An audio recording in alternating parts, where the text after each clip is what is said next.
আজকের ক্লাস আমরা কমপ্লিট করব 2.2 যেটা হচ্ছে আমাদের চক্রবৃদ্ধি মুনাফা ওইটার এই 13 নম্বরের সৃজনশীলটা।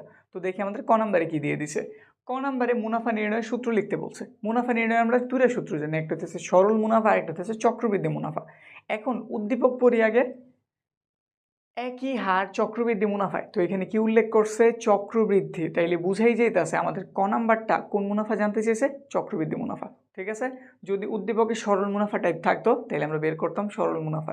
এটাতে চক্রবৃদ্ধি দেওয়া আছে, এজন্য ক নাম্বারে শুধু মুনাফা দ্বারাই বুঝাইতেছে চক্রবৃদ্ধি মুনাফা।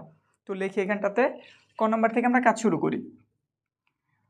চক্রবৃদ্ধি মুনাফা, চক্রবৃদ্ধি মুনাফা। চক্রবৃদ্ধি মুনাফা নির্ণয় সূত্র হইতেছে সি মাইনাসের P is equal to P into 1 প্লাসের আর টু দি পাওয়ার এন মাইনাসের একটা পি। এইটুক করলে আমাদের ক নাম্বার কমপ্লিট, 2 নাম্বার পেয়ে যাবা। কিন্তু একটু কথা হইতেছে, তুমি চাইলে একটু বিস্তারিত লিখতে পারো।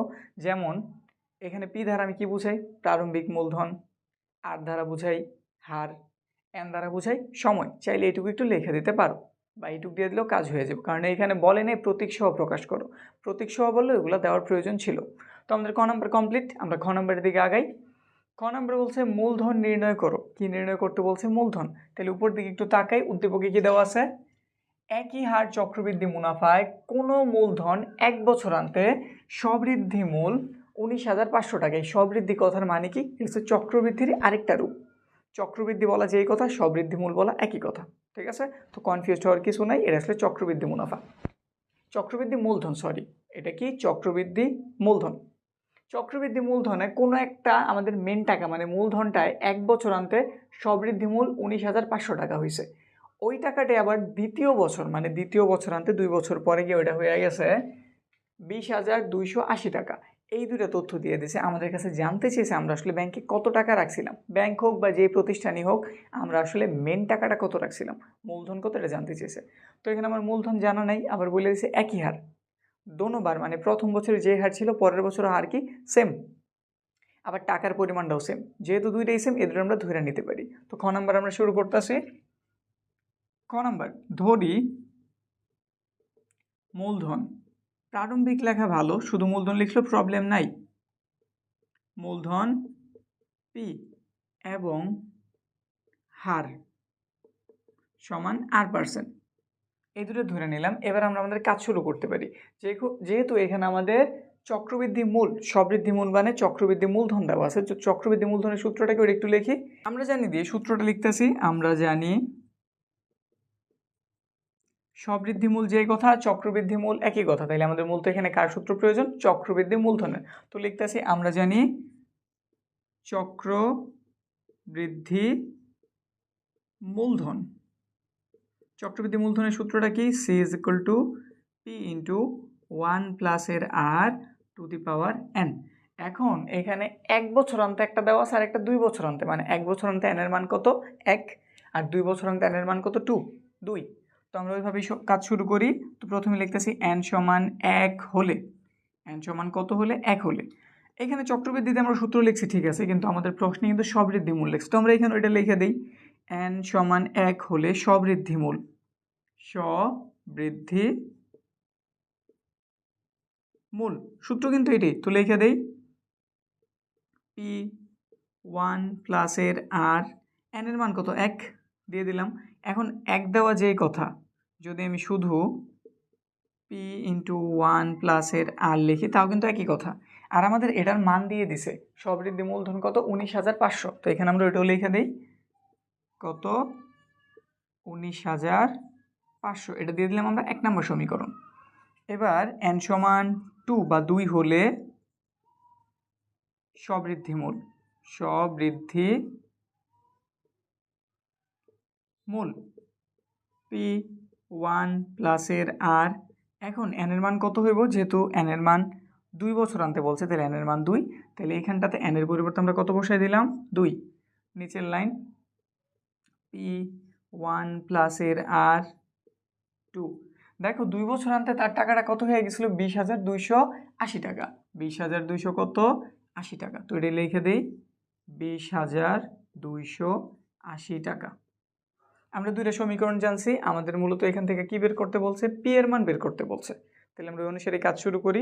যদি আমরা 2 নম্বর সমীকরণটা 1 নম্বর দ্বারা ভাগ করতে পারি, তাইলে এইখান থেকে যেহেতু অ্যাট এ টাইম মানে একসাথে তুমি দুইটা চলক বের করতে পারো না, এখানে দুইটা চলক আছে, পি এর মান আমরা জানি না, আর এর মানও জানি না, তো একই সাথে পি এর মান বা আর এর মান বের হইব না, আমাদের একটা একটা করে বের করা লাগবে। তো আমরা যদি 2 নং ধারা 1 নং রে ভাগ করি, তাহলে অলরেডি পি কাটা যাইব, আর এর মানটা বের হইব, পরে আর এর মানে যে কোনো একটা সমীকরণে বসাই দিলে কাজ হয়ে যাব। তো যা বললাম তা একটু একখানটা আমরা কইরা দেখাই যে আমরা কি বললাম। আমরা এখন এই 2 নংটারে 1 নং ধারা ভাগ দিতেছি, তো লিখতেছি 2 নং সমীকরণকে 1 নং ধারা ভাগ করে, 1 নং ধারা ভাগ করে। তো ভাগের যে প্রসেস আছে ওইভাবে করি, হাতের বাম পাশেরটা বাম পাশের সাথে, ডান পাশেরটা ডান পাশের সাথে। তো এটা হচ্ছে 2 নাম্বার আমাদের উপরে লেখা লাগবো, তো লিখলাম পি ইন্টু 1 প্লাস এর আর, উপরে পাওয়ার কত 2, এই যে, আর এটাতে আছে পি 1 প্লাস এর আর, উপরে 1 লেখার প্রয়োজন নাই, ব্যাস হয়ে গেছে। এখন 2 নংয়ের হাতের ডান পাশে আছে 20,280, তো লিখলাম আমরা 20,280, আর আমাদের 1 নংয়ে আছে 19,500, 19,500। এখন আমরা একটা কাটাকাটির হেল্প নেই, কাটাকাটি যদি আমরা করি, পি এর গাইটা দিছে, এইখানে আছে 1 প্লাস এর আর হোল স্কোয়ার, মানে কয়টা আছে 2টা, আর নিচে আছে কয়টা একটা, তো কাইটা দিলে অবশ্যই একটা থাকে, মানে এটা দিয়ে কাটলাম, এটা কাটা গেল। এটাতে যদি এটারে কাটি, যেমন ঘটনাটা হচ্ছে এরকম, উপরে আছে এ স্কোয়ার, নিচে আছে এ, কাইটা দিলে উপরে একটা কি থাকে এ, এরকম হিসাব। এটা হোল স্কোয়ার মানে 2টা আছে, এটা দ্বারা আমি কি করতেছি, জাস্ট এটারে কাইটা দিতেছি, তাহলে কয়টা থেকে যাব একটা, 1 প্লাস এর আর। এদিকটাতে যদি আমরা একটু কাটাকাটি করি, আমাদের একটু ক্যালকুলেটারের হেল্প লাগবো, যদি আমরা একটু কাটাকাটি করি দেখি আমাদের রেজাল্টটা কত বের হয়। কত আছে 20,280, এটারে যদি 780 দ্বারা ভাগ দেবো, তোমরা একটু ক্যালকুলেটারের হেল্প নিয়ে নিও, নাহলে একটু সময় বেশি লাগতে পারে। তো এটা যদি আমরা ভাগ দিই, এটা বের হইব 26, আর এটা বের হইব আমাদের 25। তো এখানটাতে একটু লেখা দিই, উপরে পাইছি আমরা 26, নিচে পাইছি কত 25। আমাদের প্রয়োজন আর এর মান, তো একটা কাজ করি, 1 এই পাশে, 1 এই পাশে যোগ আছে, ওই পাশে গেলে অবশ্যই কী হয়ে যাব বিয়োগ, তাই লিখলাম 26, 25 প্লাস ছিল, ওই পাশে গিয়ে কী হয়ে গেল মাইনাস। লসাগু যদি করি 25 হইব, 25 দিয়ে 25টা ভাগ দিলে 1, 1 দিয়ে 26টা যদি গুণ করি ওই 26ই।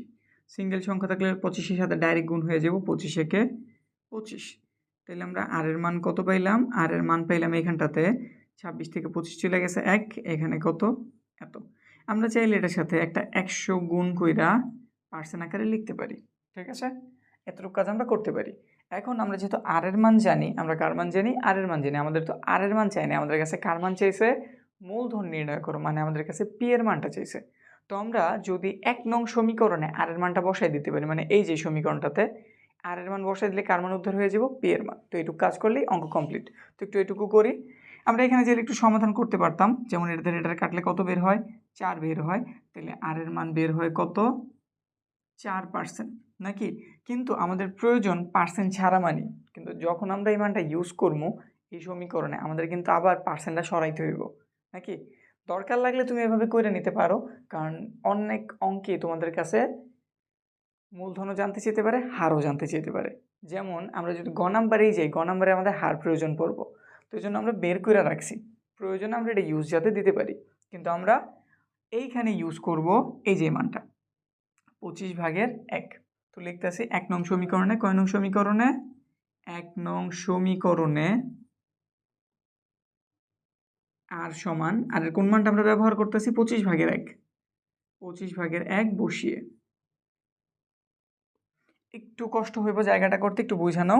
আমরা কি লিখতেছি, পি এর মান ডাইরেক্ট একটু মান বসাই দিই, 1 প্লাস আর এর মানটা কত পাওয়া গেছে, এটা এই যে 1 নং সমীকরণে, কিন্তু আর এর পরিবর্তে আমরা কত বসাই দিতেছি 25/1। তো লেখা দেবো এখানটাতে 25/1।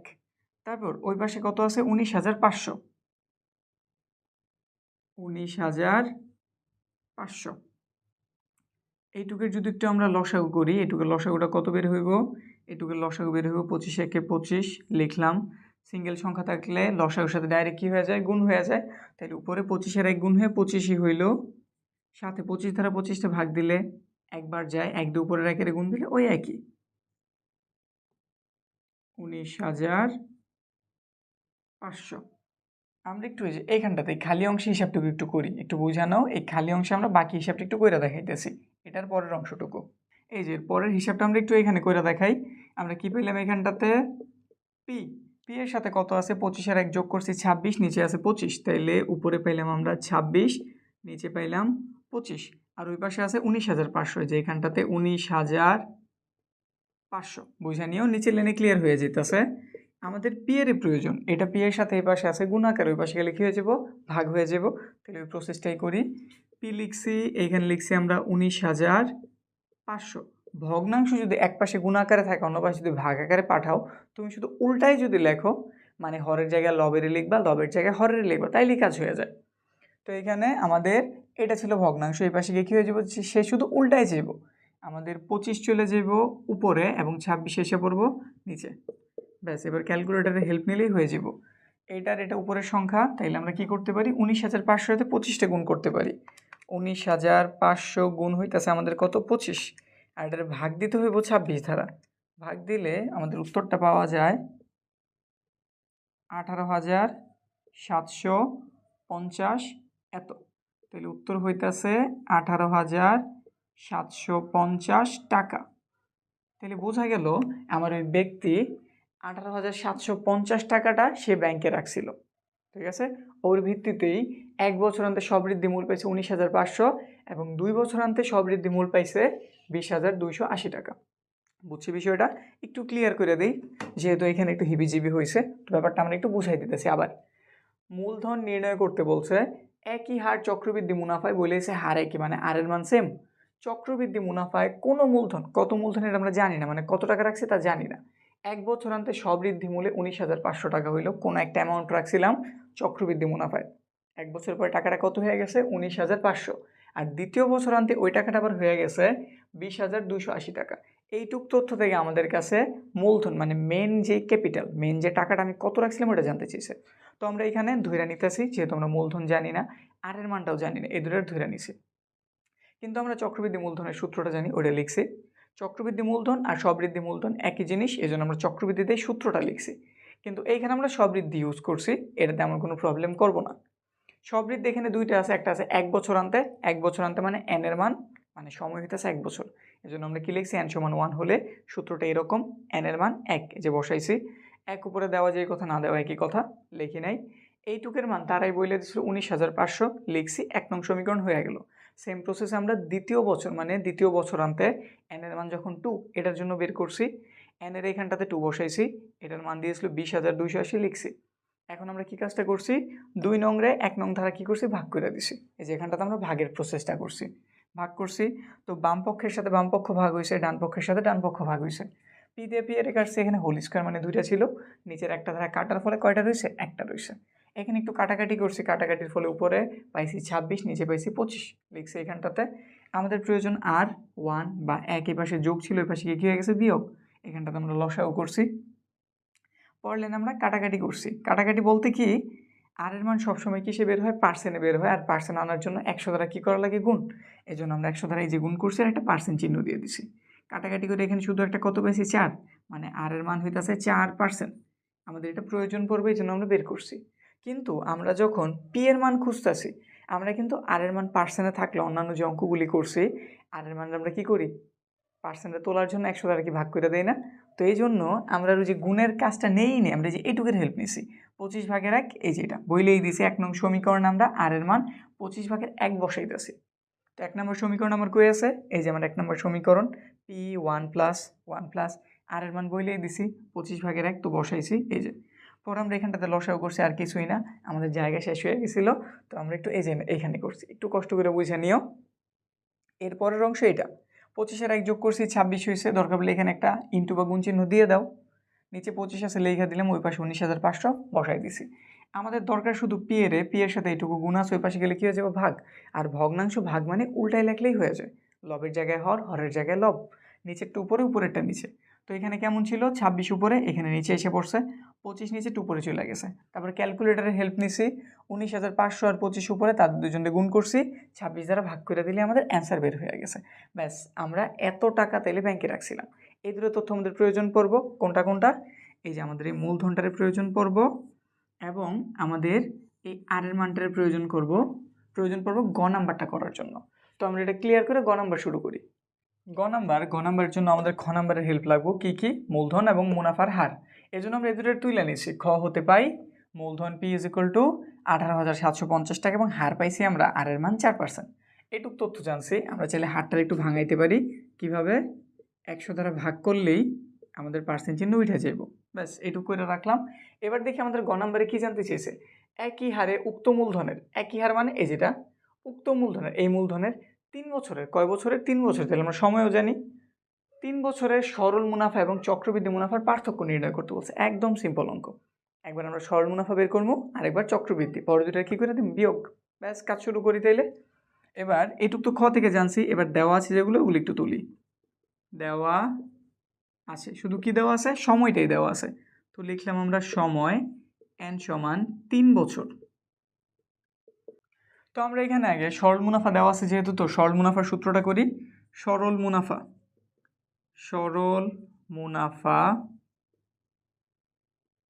আমরা কি দ্বারা প্রকাশ করি? আই দ্বারা। আর আয়ের সূত্র কি?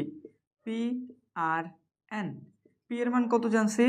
পি এর মান 18,750। আর এর মান কত? আর এর মান জানছি আমরা 100/4। আর এন এর মান বলে দিছে 3 বছর। এখন এটার মান বের করি। আমরা একটু ক্যালকুলেটার হেল্প নিতেছি। তো কি করতে হইব? উপরে আছে এইটা শুধু 100 নিচে, তো সবগুলির গুণ করি। 18,750 গুণ 4 গুণ এই যে 3। এটার ভাগ দিতে হবে কত ধারা? 100 ধারা। তো দিলাম আমরা 100 ধারা ভাগ, পাওয়া গেছে 2,250। সরল মুনাফা আমরা এত টাকা পাইছি। সরল মুনাফা কত পাওয়া গেল? এত টাকা। এবার আমাদের চক্রবৃদ্ধি মুনাফা বের করতে হবে। তাহলে এইখানটাতে করি চক্রবৃদ্ধি মুনাফা।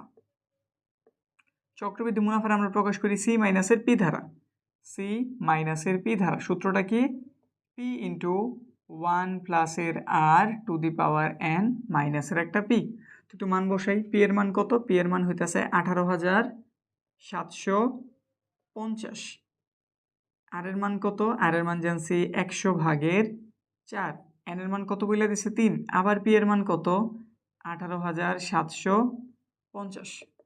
এটুকুর হিসাব করি। 18,750 এটার হিসাব ক্যালকুলেটর করে ফেলি, তাড়াতাড়ি হয়ে যাব। আগে ভাগ করবা, পরে গিয়ে কী করবা? যোগ। তাহলে 4-এর আমরা ভাগ দিতেছি 100 ধারা 0.04, যেটা বের হইব এর সাথে ডাইরেক্ট 1-এর যোগ করে দাও। যোগ কত? 1। কত পাইছি আমরা? ওইটা এখানটাতে একটু লিখে দিতেছি। 1.04 উপরে আছে পাওয়ার 3, এখানে আছে 18,750। এই অঙ্কগুলি করতে গেলে তোমরা একটা ক্যালকুলেটর ইউজ করে নিও, তাইলে হিসাবে অনেক সুবিধা হইব। কারণ পাওয়ারেরগুলি দশমিকে বের হইব, এটা করতে গেলে যদি এমনি করতে যাও মোটামুটি একটু ঝামেলায় পড়তে পারো। তো আমরা এবার হিসাবটা করি। এটার উপরে আছে পাওয়ার 3। পাওয়ার 3 যদি তুমি নর্মাল ক্যালকুলেটর ইউজ করো, এটারে 3 বার তুলবা, মানে এই যেভাবে 1.04 গুণ 1.04 গুণ 1.04। আর যদি সায়েন্টিফিক ক্যালকুলেটর হয়, তোমরা দেখবে কি এখানে একটা এরর মতো এই যে এইরকম একটা সাইন দেওয়া আছে, এটা দিয়ে তোমরা পাওয়ারটা তুলে নিতে পারো। যেমন আমি এটার উপরে পাওয়ার কত তুলে দিলাম? এটার উপরে পাওয়ার তুলে দিলাম 3। ব্যাস, আমাদের অ্যান্সার বের হয়ে গেছে। দশমিকের মান বের হয়েছে, এটা আসলে এভাবে লেখার প্রয়োজন নাই। দশমিক একটা লম্বা মান বের হয়েছে, দেখো একটু বোঝা যায় কিনা। এই যে দেখো একটা লম্বা মান বের হয়েছে, কত? 1.124864। তুমি কি করবে? এটা লেখার প্রয়োজন নেই। এটার সাথে কি আমার এটা গুণাকার আছে না? তুমি ডাইরেক্ট গুণ করে দাও। গুণ 18,750 কত পাইছো? ওইটা ডাইরেক্ট এখানে লেখা দাও। তুমি পাইছো 21,091.2, তুমি ডাইরেক্ট এটা লিখবা। তারপর বিয়োগ আছে কত? 18,750। এখান থেকে এটা মুছে দেওয়ার প্রয়োজন, এটা আছে থাক। এবার এটা থেকে বিয়োগ করে দাও এই যে মানটারে 18,750। ফাইনালি আমরা কত পাইলাম? 2341.2। এটা বোঝানোর জন্য করছিলাম, এটা মুছে দিলাম, নাহলে এটা আবার পরে প্রবলেম করতে পারে। ব্যাস, এটা হচ্ছে আমাদের চক্রবৃদ্ধি মুনাফা আর এটা হচ্ছে আমাদের সরল মুনাফা। দুইটার কি জানতে চেয়েছিল? পার্থক্য। পার্থক্য জিনিসটা আসলে কি? বড় থেকে ছোটটা বিয়োগ করলে তো হয়ে যায় নাকি? মানে কে কত বেশি কম এটা। তো সুতরাং লিখতেছি আমরা পার্থক্য। পার্থক্য অবশ্যই চক্রবৃদ্ধি মূলধন বেশি, চক্রবৃদ্ধি মুনাফা বেশি। বারবার মূলধন বলতেছি, চক্রবৃদ্ধিটা কি? মুনাফা। চক্রবৃদ্ধি মুনাফাটা কত? 2341.2 বিয়োগ কত? সরল মুনাফা পাইছি 2250, তো লেখা দাও এখানটাতে 2250 এত টাকা। এবার ক্যালকুলেটর এগুলো একটু বিয়োগ করো, 2250, ব্যাস আমাদের উত্তর পাওয়া গেছে কত? 91.2 এত টাকা। তাহলে পার্থক্যটা কত পাওয়া গেছে? 91.2 টাকা কম বেশি। সরল মুনাফায় রাখলে আমরা এত টাকা কম পাবো, আর চক্রবৃদ্ধি মুনাফায় রাখলে এত টাকা কি পাবো? বেশি পাবো। ব্যাস আমাদের 13 নম্বর তাহলে কমপ্লিট হইল।